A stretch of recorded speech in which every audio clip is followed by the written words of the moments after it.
Hello and welcome back to the channel. Today we continue our conquest of obscure chess variants, and today we're playing Behind the Mirror, where the board is mirrored. Each side has a royal king and a playable king. You win by checkmating the royal king, and the playable king plays as a normal piece. My goal is to win one game. Let's get started with game number one. Alright, game number one, we do get J-Meister, who is a viewer, so I'm going to say good luck with the trademark smiley face. And we do get the black pieces now. This variant is going to be very fun for me personally because it's going to allow me to either very heavily prove or disprove my running theory that whenever you and your opponent castle opposite sides, you always want to engage on the side where your opponent's king is. So we get an opening move on both boards by our opponent, and based on my philosophy, I should try to play as little on this side of the board as possible, and we want to get the opponent to engage on this side of the board instead, with the idea that any progress at all, even possibly losing some amount of material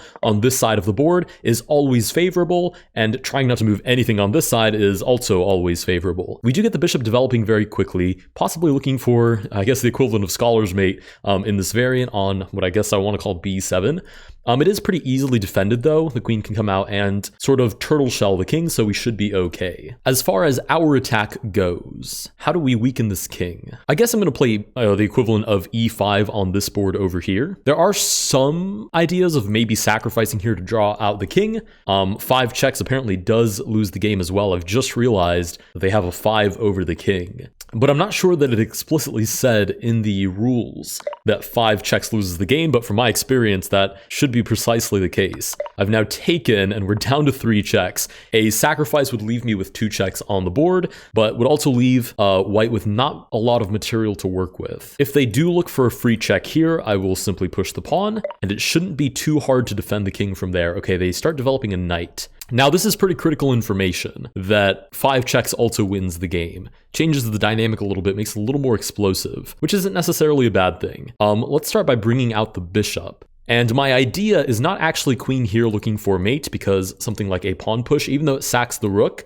stops the idea. But actually, I think I want to centralize the queen. Well, I guess both could be defended with the queen coming out to e2, so maybe I should just sack the bishop and then push the pawn. I literally just loaded into a random game. That's pretty funny. Oh, and I've just realized you guys can't even see the chat. Hold on, let me, whoops. Oh, of course, OBS is going to throw a tantrum now. Anyways, we'll wrap up this game and then I'll take a moment to fix the chat box. Okay, the knight comes out to play. You'd imagine I should just sack. The king would take, pawn gives another check, pawn takes, queen gives another check. That just looks very, very, very favorable there. So I'm going to give check number 1 right here, check number 2 right there. Of course, if the king takes, queen comes in with check number 3, and we can at least squeeze out 2 more checks, but the pawn takes back instead. Now, instead of taking the free queen, actually, maybe I should just take the free queen. I mean, I could also just give this check. King would move back, but there's no guarantee that I have a follow-up check. The problem is if I take this queen, I don't know where my next check is, and that should really be a priority for me. This is very confusing. Let me see, if I play this check, the king probably will move back. 2 checks left to its name. If I move over here, the pawn advances. I guess I should just take the free queen. So I'll grab the queen on d1. Hello, YouTube. A funny coincidence. So we are up material, we both have the same number of checks, so I have to imagine that I have some species of advantage. It is, however, the opponent's turn. They've taken 2 tempo to bring the knight over to the side of the board, and now they're pushing a pawn, presumably looking for check number 1 and check number 2. Now, there is no third and final check that I can see anyways, so I think I should be totally fine with looking for my own attacking ideas. Can I castle in this variant? It does not seem to be that I can. So I should be looking for my own checks on this side of the board, and I don't think I can castle. Doesn't seem to be the case. Okay, let's bring the queen back this way, with the idea of giving this check right here, and then maybe we can sort of just stalk the king until we have all 3 checks. Okay, we will take back. We are on our very last leg here. 1 more check immediately loses us the game. Now, the good thing is my king is on a dark square, and the opponent has a light squared bishop to work with. This dark squared bishop theoretically could get to the other side, but that would take a lot of moving pieces out of the way. And besides that, there are no long range pieces that can get at my king. So the rooks don't have any clear open files to work on. The knight obviously is a relatively slow piece, and hopefully by then I can have my checks on the enemy king. Knight comes out, so of course I have to give a check. And if the king does go back to e1, I have this really interesting, actually, fork idea. Obviously, I'm looking for this check here, and then I can sack the queen for the victory, or I can give check over here and also sacrifice the check for the victory. And again, the knight being a relatively slow piece should not be in time to check my king. I think this is already a forced win. The knight does come out to play on the side of the board. We will give check number 1. Wherever the king moves, I can probably just sack the queen for the final check, and that will be checkmate. I say GG in chat. GG, that was a good game. All right, the king shuffles over, we do sack the queen, and with that, we do win game number 1. I think it is worth mentioning as well that this is a 10-minute variant. Obviously, you can change the time control. You're just much more likely to get paired if you don't change the time control, because that's what most people are usually just going to click straight into to find a game. Again, with that, we have 1 victory under our belt. Let's go to move on to game number 2. Oh, and I have to fix the layout as well. Okay, there we go. Now I've figured out the OBS layout, so we are ready for game number 2. All right, game number 2, we get paired with, I hope I'm saying this correctly, Delhi. And we do get the black pieces again. I won't deny, I was kind of hoping to get the white pieces this time. But now that we know that it is a 5-check variant, I will push e5, immediately looking to sort of uproot this king from the back rank. I think the faster we can do that, the faster we are looking at a win. Of course, white is looking for a similar idea. I'm not going to allow them to sacrifice because I think that puts me basically right up against the ropes on move number 3. So I'm going to take a tempo to block over here. He says, oh, somebody that wants checkmate. That's kind of funny. I sure do. That's what the name is all about. The queen comes out to play. Now, if they want to sack the queen for a check, that is a trade offer I may be interested in. I might not even bother defending with the queen because I want to entice them to capture. So should they take, I'd be down to 4 checks. Should they take again, I'd be down to 3. But I would also be in a very comfortable advantage in terms of material. Hi, YouTube, if that's a video. It is a video. And we'll slap on the trademark smiley face. Okay, so I don't think I want to engage over here. I think I'm totally fine. Let's just develop the bishop and go for the same idea, and we'll see if the opponent tries to defend. They might even just let us take. Okay, no. We are very much getting a symmetrical variant in the truest sense of the word. I have the same defense that they have, and we're both going to have to figure out how to get through it. It might be worth doing this and doing a rook lift. This is also a very common beginner idea in regular chess. Normally you want to control the center, but to be honest, I just don't think it's worth exposing your king. So keeping pieces in the center, besides the absolutely critical ones that you have to move to develop your pieces, is necessary. You want your king nice and safe. So I actually do think this rook lift idea is kind of validated.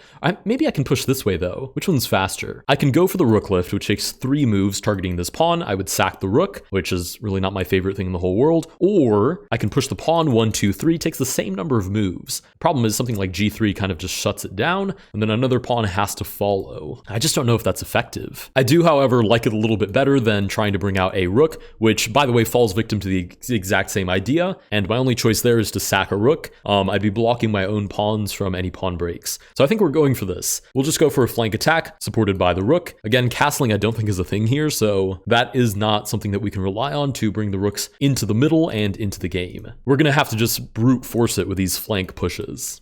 Ooh, okay, this is the second time now that we've had a player develop one of these knights.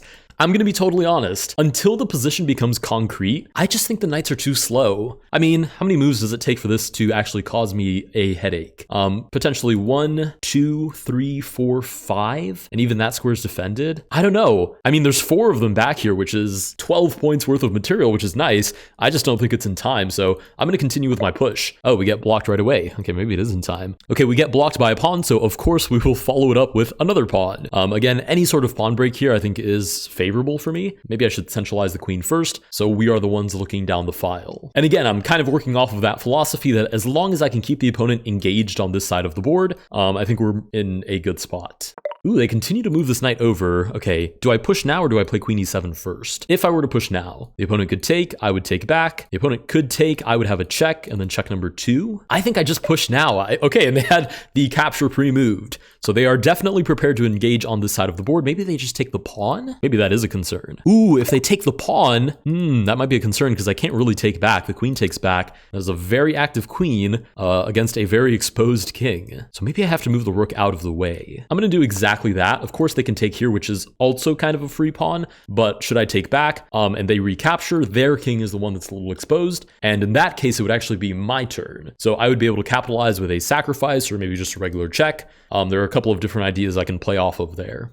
Okay, they play queen to e2. Looking down the e file, should I take? The opponent could take back. There's no check. Well, there is a check there, but it's free. Oh, what a sketchy position. I mean, if I do something like push the pawn and aggravate the rook, the opponent can just take. The idea is if I take back, the pawn takes, and they deliver that discovered check. The other idea is pushing the pawn. The problem is it kind of creates a bunker around their king, and I can't possibly imagine that's a good idea. So what about something like queen to e7? Should they take? I take back, pawn takes, and then it's my turn, and I can trade queens evenly, but with a check. So I think queen to e7 is the best way to meet queen to e2. It is worth noting I've called this now e7 and e2 respectively, but it's definitely not what these squares are called. In fact, in the notation, this is queen to i10 and this is queen to f5. So make of that what you will. We do get knight to what I want to call b3. I don't even know what process is going into this. This is just what I would call these squares intuitively, even though I know for a fact that's not what they are. In fact, this is knight to e6. But they're looking to bring the knight into the game. This is the idea that we looked at earlier, which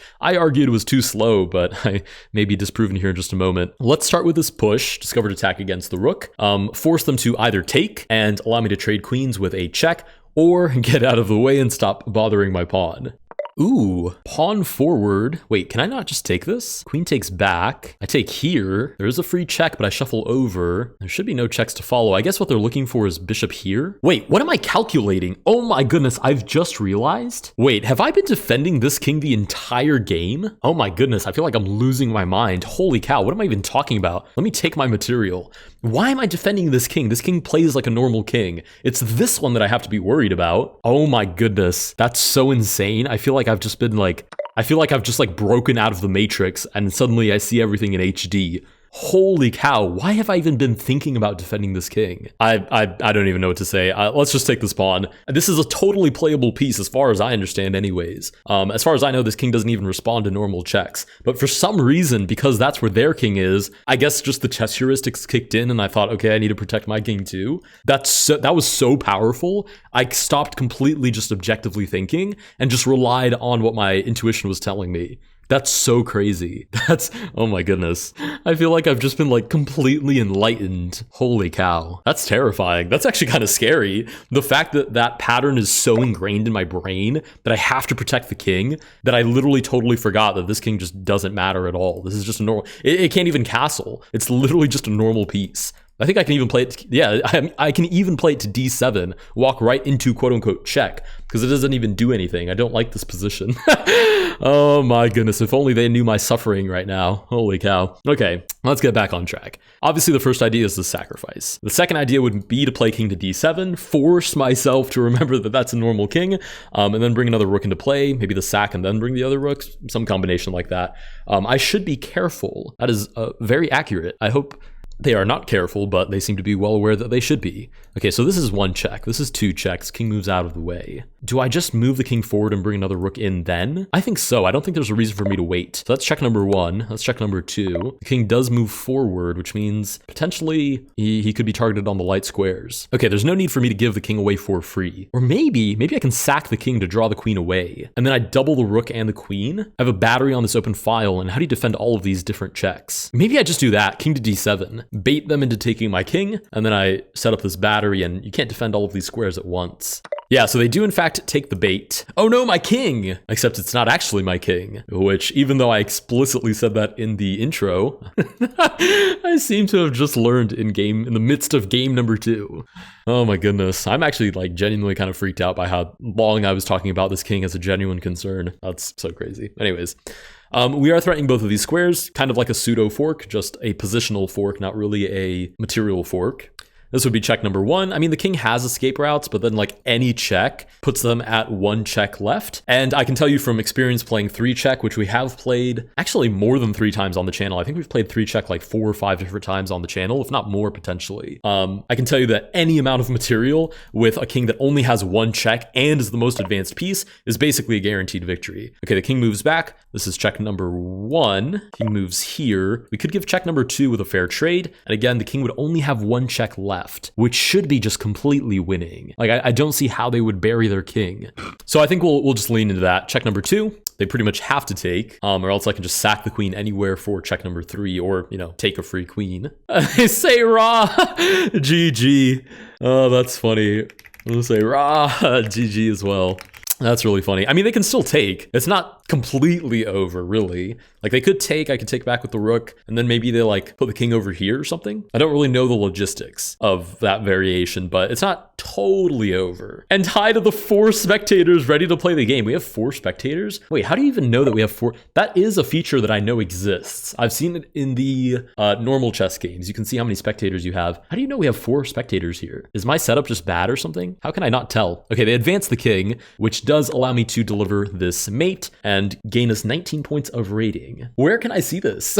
Where can I see that we have 4 spectators? No idea. Anyways, I do want to try and play at least one game with the white pieces, so let's queue up again. No! Okay, we get the black pieces again, but we do get J-Meister, so we should be in for a good game. Rematch, yes. Yes, good luck. Smiley face, and we do get the exact same opening. Now, as the black pieces, I pretty much have to do the exact same thing at least pretend like I'm trying to attack them before they attack me, although this is pretty much inevitable. I did like how we approached it in the previous game. Once you get to this sort of 4 move mate idea, it's very stoppable, but sort of sets up a little bit of pressure on the opponent, which fits very nicely with a sort of rogue pawn on the outside going for a pawn break. So the bishop develops, we'll go here, obviously stopping the sacrifice. Should the queen come out, it is more pressure on the position, but it does not mate. So we'll do the same thing to them over here. I will say initiative is basically everything in this, because if you lose the initiative on one side of the board and the opponent gains it on the other side, it's going to be very difficult, considering the sides are disconnected, to draw it back over to your side of the board without just straight up shutting them down with some sort of brilliant defensive play.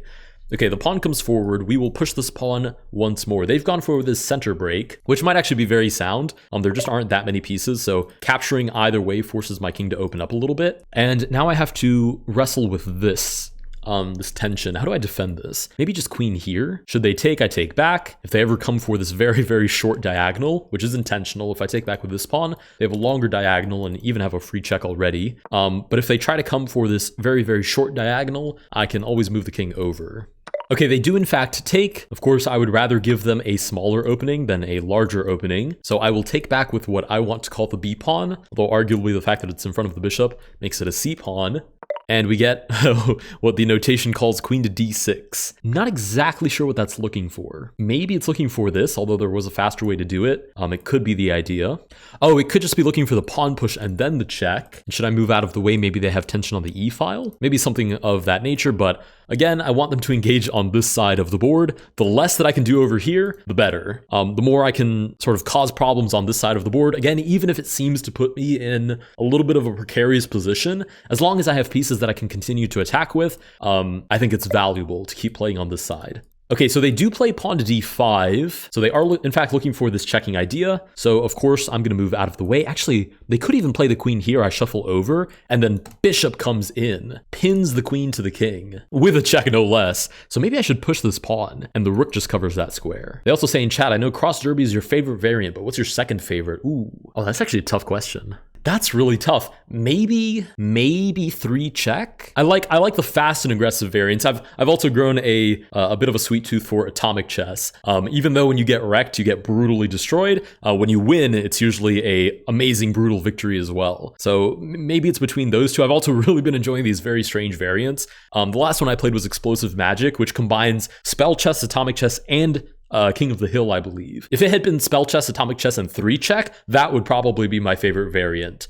I'm not a huge fan of necessarily King of the Hill, though. Although I like the tension between centralizing your king and also getting checkmated. Still not my favorite, though. I don't know. Maybe Explosive Magic is my second favorite variant. I don't know. I feel like I'm getting gambited into losing a whole bunch of time. I'm going to say probably Explosive Magic. Trademark smiley face. That's my best answer that I can do under time pressure in a game. Okay, I'm going to play the pawn forward. The idea is the rook simply covers that square. Of course, I'm more than happy for them to sacrifice a queen just to get 1 check off on my king. Although I have a funny feeling that is not what they are going to lean into. With any luck, maybe they play some defensive moves over here. That's what I'm kind of hoping for, but they seem to have grasped the idea that you're supposed to go for the attack. I assume that video is coming out soon. Yeah, so technically that video isn't out yet. As of the posting of this video, that video will have come out yesterday. Yes, and this video will come the day after. That's so funny. I say thank you so much. Of course. Okay, they push the pawn forward. How much trouble am I in for advancing my pawn here? I don't think that much. I mean, I'm more than fine with losing a pawn. That's not a huge concern. I guess maybe the open file is a bigger concern, but I don't think they have a way to capitalize on it. So again, as much as possible, I don't want to engage on this board. As scary as it may look, I want to keep making moves on this side instead. Now, I'm going to assume they're just going to push the pawn, but maybe there's like a sacrifice, and then we have like a check on this diagonal. I don't know. It's kind of grasping at straws, but if straws is all I have to grasp at, I will grab a handful. So we do get that pawn push, basically rejecting this advance. Let's go with another pawn push. Let's just go full crazy mode on these pawns. They do take over here. Again, zero interest in engaging with any of this. If I do, I'm probably toast. So I need every tempo that I can get on this side of the board. I'm looking for this capture. They take back. Check number 1. I might even sack for check number 2. Anything to open up the position. Literally anything. Maybe even I just take, they take back. I push the pawn. So they take. Queen comes out here. We're threatening mate. I really do believe in that idea too. Like, you don't have to see how you're going to beat your opponent to understand that the underlying concept is just to cause as much trouble as you can on this side. I mean, you know, don't maybe sack your queen for one single check and then have nothing left to work with, but as much as you can, try to force your opponent to respond to you over here. I do have the bad feeling though that J-Meister has a very strong understanding of this principle as well, because they seem to be doing their best to engage on this side of the board instead. Okay, so does this actually threaten anything? I don't think so. I think that they might be looking for this, which would lead to 2 checks. Maybe that is kind of a threat. I guess I could play here though. Should the queen sack, takes, takes, takes. I do lose 2 checks, but the king is not exposed. And they would have to sacrifice the queen and their most advanced pawn. So I will continue over here as if nothing is happening. They say if you are taking crazy variant ideas, which I always am, feel free to comment your variant down below if you do have a crazy one that I should try. You should do cornered. I have seen this one. I've played it like twice, but it's pretty fun. Off the top of my head, I can't remember exactly what it looks like. I think I remember some like weird kings on 2 files, or 2 ranks rather, on the side, but I may be getting my noodles mixed up here. But I have come across cornered before. I do have it planned to try out. So thank you for the recommendation.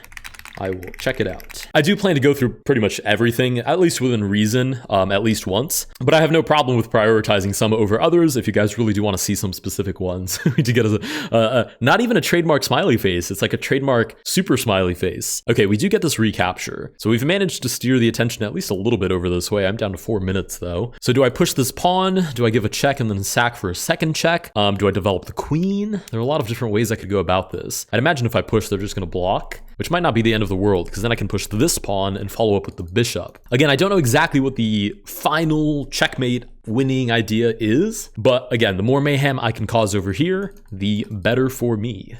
Okay, the bishop develops to protect this diagonal. Of course, I'm going to take. Should the queen take back? Maybe just rook here. Ooh, the pawn takes back. Wait a second. There's got to be something here. If I push the pawn, well, I guess they just take. Maybe there is nothing there. If they take with the rook, I take back with the rook. Bishop takes. Queen here. Is there no winning idea there? Maybe the queen just comes out and simply defends. I don't know. There's something suspicious going on here. There has to be something here, right? This looks too torn up to not have a follow-up. I would play here, putting pressure on e3, but I don't want them to bring out the bishop, or rather the bishop, bring out the queen and then have an escape square for the king. Let's do this, d5, and I'm just going to try to blast open the center. If they do play here, maybe I bring the queen, or rather maybe the bishop out this way, target the pawn. We might have to pivot the attack more towards like what I guess we can call the queen side of the board, if the queen tries to escape this way. Oh, we get an advancement on this side of the board, so absolutely no defense happening over here now. Now, what is the idea? If the pawn pushes, I just take. If the bishop comes out, oh, maybe that's the idea. Forces my queen to come out. I guess I could even just sack the queen, to be honest. I just need to wrap up the game on this side of the board as fast as I can. So let's just push. Let's just completely ignore what the opponent is doing and just go straight for the gullet over here. I know it seems a little bit radical, you know, writing off the potential queen attack so quickly, but we're literally hunting checkmate over here. So in the face of literally the game ending, there's nothing that I would be willing to sacrifice there. Right, the bishop does come out, trying to apply some pressure on the queen. I'm just going to take. I'm just going to take the pawn. I have check number 1 if the queen takes. I have check number 2 if the king takes. I have check number 3 if the pawn defends. I have check number 4. King does anything, I bring up the rook. How do you stop the 5th check? And the cool thing is that once you are in check, everything is a forcing move. So with or without a queen, I mean, my king could literally be completely alone here without any defensive pieces. And as long as I'm giving check to the opponent, they have to respond. So I guess in a sense, sometimes offense is the best defense. At least that's what I'm trying to prove anyways. Whoa, we get a pawn advancement by the opponent. You'd imagine they're looking to promote with a check. I would take back. I just don't think there's a follow-up there. Okay, check number 1. The opponent has to respond. Check number 2, king has to move out of the way. Check number 3, king takes. Check number 4, ooh, the queen takes, which gives me a bonus check and should be winning, because after this final queen sacrifice, we do win the game. I say no. I'm gonna say good game. Trademark smiley face. Aw. J Meister, if you're watching this, you did play an excellent game. Nothing to be ashamed about. They do defend with the bishop. We'll go in with a fancy rook sacrifice to deliver the 5th and final check, which is mate. All right, with that, I'm going to call it a day. If you guys did enjoy this video, please consider liking and subscribing. Again, if you want to try this out yourself, it will be the first link down in the description. And absolutely best of luck. This is kind of terrifying when you are the one getting attacked. Thank you guys so much for watching, and I will see you guys in the next one.